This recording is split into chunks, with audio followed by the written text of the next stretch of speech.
Hello students, मैं अनुराधा कुमारी नायक, इतिहास विभाग, मारवाड़ी कॉलेज रांची। आइए सेकेंड ईयर की छात्राओं के लिए आज का टॉपिक है धार्मिक जीवन, रिलीजियस लाइफ। पिछले लेक्चर में हमने 3 बिंदुओं पर चर्चा किया था। नंबर 1, मूर्ति पूजा, आइडोलेट्री। नंबर 2, मातृ देवी की उपासना, worship of mother deity. Number 3, त्रिमुखाकृति पशुपति, 3 हेडेड पशुपति। आज हम इस चर्चा को आगे बढ़ाएंगे। नंबर 4, वृक्ष पूजा, ट्री वर्शिप। भारत में चिरकाल से वृक्षों में देवी देवताओं की आत्माओं के अस्तित्व का विश्वास रहा है। सैंधव सभ्यताओं में वृक्ष पूजा प्रचलित होने के संकेत मिले हैं। कुछ मुद्राओं में ऐसे दृश्य हैं जिनमें मृद भांडों पर वृक्षों, टहनियों और पत्तों का चित्रण विविध प्रकार से किया गया है। इनमें विशेष लोकप्रिय पीपल का वृक्ष और उसके पत्ते प्रतीत होते हैं। मोहनजोदड़ो से प्राप्त एक मुद्रा में एक श्रृंगी पशु के जुड़वा सिरों के बीच से 9 पीपल की पत्तियां निकल रही हैं। इससे ज्ञात होता है कि पीपल तथा एक श्रृंगी पशु सिंधु प्रांत में पवित्र समझे जाते थे। एक श्रृंगी पशु का अर्थ है एक श्रृंग वाला पशु। पीपल का वृक्ष तथा पत्तियों का चित्रण अनेक मुद्राओं में मिला है। एक अन्य मुद्रा में नारी दिखाई गई है, उसके दोनों ओर एक टहनी दिखाई गई है। उसके सामने पत्तियों का मुकुट पहने हुए एक अन्य आकृति कुछ झुकी हुई खड़ी है। आकृति के नीचे छोटी छोटी 7 आकृतियां और बनी हुई हैं। मार्शल महोदय के अनुसार मुद्रा पर अंकित टहनियां पीपल की हैं। नारी संभवतः पीपल वृक्ष की आत्मस्वरूप देवी हैं, ऐसा अनुमान लगाया जाता था। एक मुहर में पीपल की डालों के बीच एक देवता को दिखलाया गया है जिसकी आराधना 7 स्त्रियां कर रही हैं। इसमें एक पशु का भी चित्र है जिसकी आकृति बैल और बकरी से मिलती जुलती है। यह संभवतः पीपल देवता का ही चित्र है। कुछ अन्य मुहरों में वृक्ष देवता के सम्मान में बकरी की बलि देने तथा पशुओं और सर्पों द्वारा वृक्षों की रक्षा करने का भी चित्र अंकित किया गया है। इससे वृक्ष पूजा की महत्ता स्पष्ट होती है। वृक्ष पूजा का कितना महत्व है ये सब मालूम पड़ता है। सिंधु निवासी द्वारा उस समय नीम, खजूर, शीशम, बबूल आदि वृक्षों की पूजा की जाती थी, किंतु सर्वाधिक पवित्र वृक्ष पीपल को ही माना जाता था। ये वृक्ष पूजा के बाद नंबर 5 पॉइंट है पशु पूजा, एनिमल वर्शिप। सिंधु मुद्राओं पर कई प्रकार के पशुओं का चित्रण प्राप्त होता है, जिन्हें देखने से चित्रण के पीछे धार्मिक भावना का अनुमान किया जा सकता है। उपलब्ध सामग्री के आधार पर ही विद्वानों ने यह अनुमान लगाया कि सिंधु सभ्यता में पशु पूजा भी प्रचलित थी, यानी पशुओं की भी पूजा होती थी। संसार की अन्य सभ्यताओं में भी पशु पूजा का प्रचलन था, जैसे कि क्रीट, ऊर, यूनान, ईरान, रोम आदि देशों में इसके प्रचलन का पता चलता है। सिंधुवासी पशुओं एवं सर्पों की भी पूजा करते थे। पशुओं में बैल, भैंसा, हाथी, गैंडा, बाघ, घड़ियाल छोटे सींग वाले नटिया बैल, बत्तख आदि की पूजा संभवतः प्रचलित थी। सबसे लोकप्रिय पशु कुब्बड़ तथा बिना कुब्बड़ वाले बैल प्रतीत होते थे। इनमें सबसे प्रसिद्ध कुब्बड़ वाले बैल तथा एक सींग वाले जानवर या एक श्रृंगी के चित्र भी मिले हैं। एक श्रृंगी जो एक सींग वाले, इसकी पहचान गैंडे से की गई है। मिट्टी की बनी पशुओं की अनेक मूर्तियां मिली हैं। मानव एवं पशुओं की आकृतियों को मिलाकर भी मूर्तियां बनाई जाती थी, जैसे मानव मुख वाला बकरा। इस प्रकार की आकृतियां प्राचीन मिस्र में भी बनाई जाती थी और उन्हें देवता माना जाता था। पशुपति के साथ दिखलाए गए जानवरों एवं नाग की पूजा भी की जाती थी। नाग, सर्प जिसे कहेंगे सर्प अथवा नागों की पूजा प्रचलित थी। एक चित्रण में एक व्यक्ति के दोनों ओर एक एक नाग अपना फन उठाए हुए बैठे हैं। एक मुद्रा पर एक नाग चबूतरे पर लेटा है। मैके महोदय के अनुसार इस चबूतरे पर लोग नाग पूजा के लिए दूध आदि चढ़ाते होंगे। त्रिमुख वाली मुद्रा पर भी नागों का चित्रण है। शैव परंपरा या शैव धर्म में नाग पूजा और नागों का महत्व आज भी विद्यमान है। आज भी लोग पूजा करते हैं नागों की। पशुओं में प्राय सभी का धार्मिक महत्व देवताओं के वाहन आदि के रूप में के पीछे भी हिंदू धर्म का ही विद्यमान रहा है।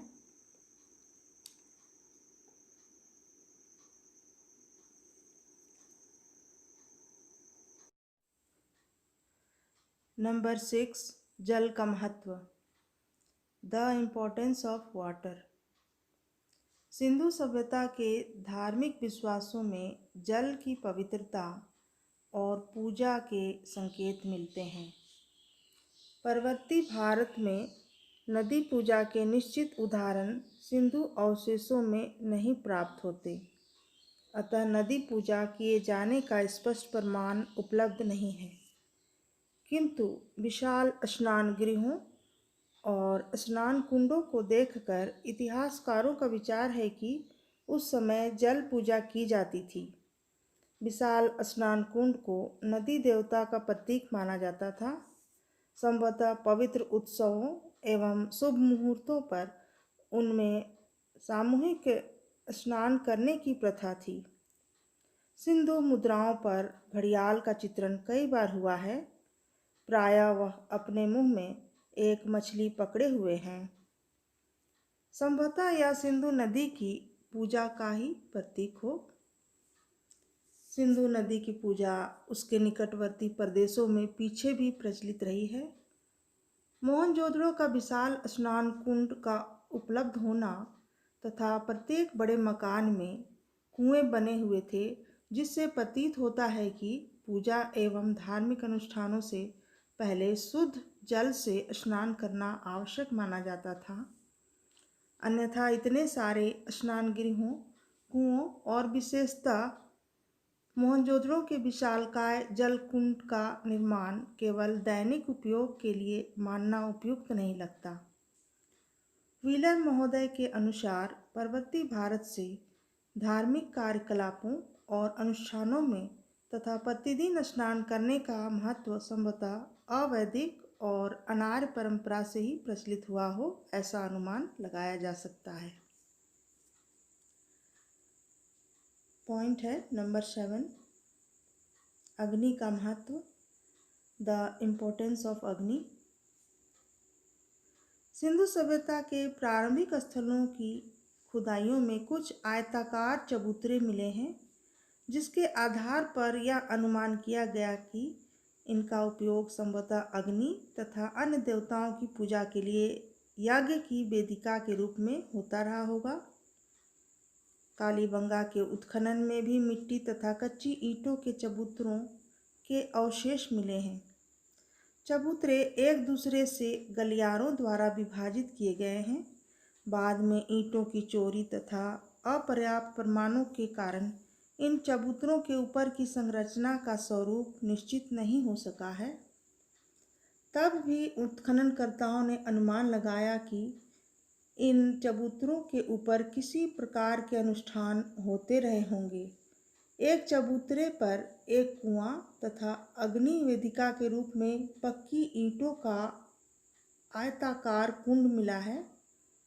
उसमें पशुओं के श्रृंग के अस्थि के अवशेष मिले हैं। एक अन्य चबूतरे पर एक कुएं के निकट एक कतार में 7 आयताकार अग्नि वेदिकाओं के अवशेष मिले हैं। इस प्रकार की अग्नि वेदिकाएं नगर क्षेत्र के कई मकानों में भी मिली हैं। इन कुंडों के अंदर प्रायः जले हुए कोयलों के अवशेष मिले हैं। इसके अतिरिक्त इनमें कभी कभी पक्की मिट्टी के पिंड भी पाए गए हैं। इन आयताकार गड्ढों के अग्निकुंड या वेदिका होने का अनुमान किया गया है तथा मिट्टी के पिंडों का भी धार्मिक महत्व को स्वीकार किया है। नंबर 8, अन्य वस्तुओं में धार्मिक भावना। Religious feeling in other things. Sindhu सभ्यता के अवशेषों में सिंह, स्तंभ, स्वास्तिक आदि का चित्रण भी हुआ है। किसी देवी देवता या धार्मिक भावना के प्रतीक के रूप में इनकी पूजा प्रचलित थी। पाषाण सिंधु सभ्यता में अंधविश्वास के विविध उपकरण भी मौजूद थे। मुद्राओं, ताबीजों और मूर्तियों में अंकित नर नारियां अपने शीर्षों पर सिंह धारण किए हुए हैं। स्वास्तिकों और पाषाण स्तंभों की पूजा क्रीट में होती थी और ऐसा अनुमान लगाया जाता है कि यह प्रथा यहाँ भी प्रचलित थी। आज का स्वास्तिक चिन्ह उसी समय की देन है। भूत प्रेतों तथा बुरी आत्माओं में उनकी आस्था अवश्य थी। इससे बचने के लिए ताबीज धारण किए जाते थे। उत्खननों में बड़ी संख्या में ताबीज मिले हैं।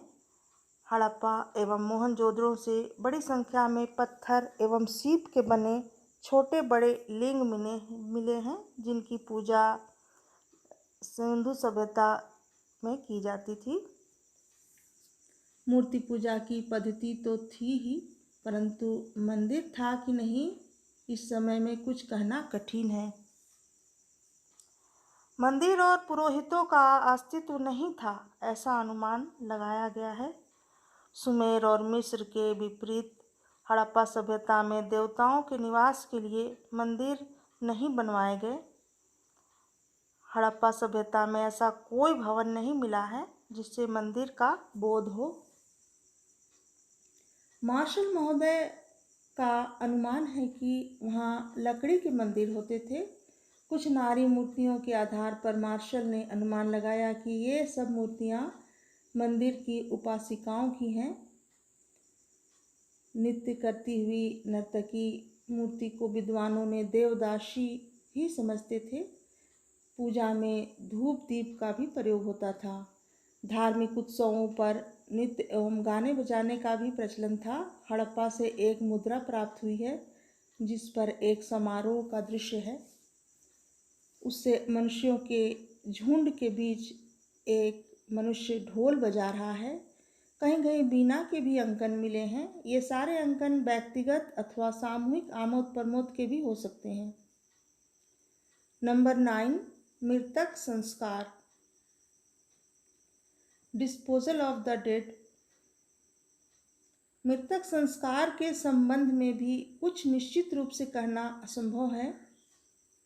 उस समय शायद मनुष्य के शरीर की कुछ अस्थियों को जमा करके भूमि में गाड़ने की प्रथा थी। कुछ ऐसे शव भस्म के पात्र भी मिले हैं जिनमें जली हुई राख के साथ हड्डियां भी मिली हैं। इससे यह अनुमान लगाया जा सकता है कि वहाँ मृत शरीर को भूमि में गाड़ने और जलाने दोनों की प्रथा प्रचलित थी। हड़प्पा में एक मुख्य कब्रगाह का भी पता चला है। वहाँ से प्राप्त अवशेषों के आधार पर कहा जा सकता है कि शव का सिर उत्तर की ओर रखा जाता था। मृतकों के साथ उनके जेवरात और श्रृंगार की चीज भी रखी जाती थी। सिंधु निवासी धार्मिक विश्वासों के आधार पर 3 प्रकार का अंतिम संस्कार करते थे। नंबर 1, पूर्ण समाधि। इसमें मृतक को अनेक वस्तुओं के साथ भूमि में गाड़कर वहां समाधि बनाई जाती थी। नंबर 2, आंशिक समाधि। इस विधि में पहले मृतक को पशु पक्षियों का आहार बनने के लिए खुले स्थान पर छोड़ा जाता था तथा बाद में उसकी अस्थियों को पात्र में रखकर भूमि में रखा जाता था। नंबर 3, दाह कर्म। इस विधि में शव को जलाकर उसकी राख तथा अस्थियों को कलश या घड़े में रखकर भूमि में गाड़ा जाता था। ऐसे अनेक कलश प्राप्त हुए हैं। कलश प्राप्त होने से इतिहासकारों ने अनुमान लगाया कि उस समय अंतिम संस्कार की यह विधि ही सर्वाधिक प्रचलित रही होगी।